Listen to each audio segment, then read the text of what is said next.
পুরীর গুন্ডিচা ধামে ঘটে গেল এক আশ্চর্যজনক ভয়ঙ্কর ঘটনা, যা আজ পর্যন্ত কখনোই ঘটেনি। বলরামের মূর্তি নামাতে গিয়ে হুড়হুড় করে ভেঙে পড়ে গেল। তবে কি ধেয়ে আসতে চলেছে পৃথিবীর বুকে এবার কোনো ভয়ঙ্কর ঘটনা? হ্যাঁ, আপনারা ঠিকই শুনেছেন। মাথায় রাখবেন, এই কলিযুগে একের পর এক পাপ মানুষ করতে আছে আর পাপ বাড়তে আছে। আর এই কলিযুগ যত গভীরে যাবে তত এই পৃথিবীতে পাপে পাপিষ্ট হয়ে যাবে। কিন্তু মাথায় রাখবেন, ভগবান শ্রীকৃষ্ণ সমস্ত অন্যায় হাসি মুখে সহ্য করে নেয়।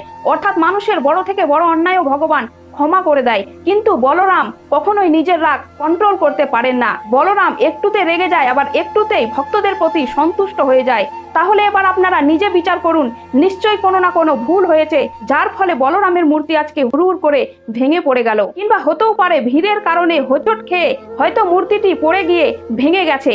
কিন্তু এত বছর থেকে প্রতি বছর এই গুন্ডিচা ধামে এমনকি পুরী মন্দিরে ভিড় হয়, কিন্তু এমন ঘটনা আজ পর্যন্ত হয়নি। তাহলে হঠাৎ করে এই বছর কেন এরকম হলো? আপনারা এই ঘটনাটি অনেকেই জানেন যে কলিযুগ যত গভীরে যাবে আর তত পৃথিবী ধ্বংসের মুখে যাবে। তবে কি বলরাম এবার পৃথিবীর বুকে কোনো ভয়ঙ্কর বিপদ আসতে চলেছে এটার সংকেত দিচ্ছে?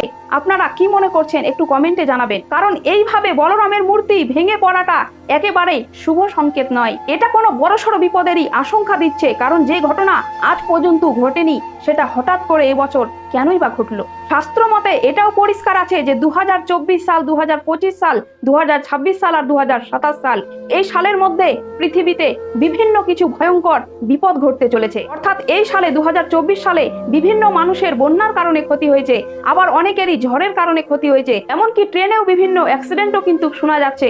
অর্থাৎ শাস্ত্রের কথা একেবারেই মিলে যাচ্ছে।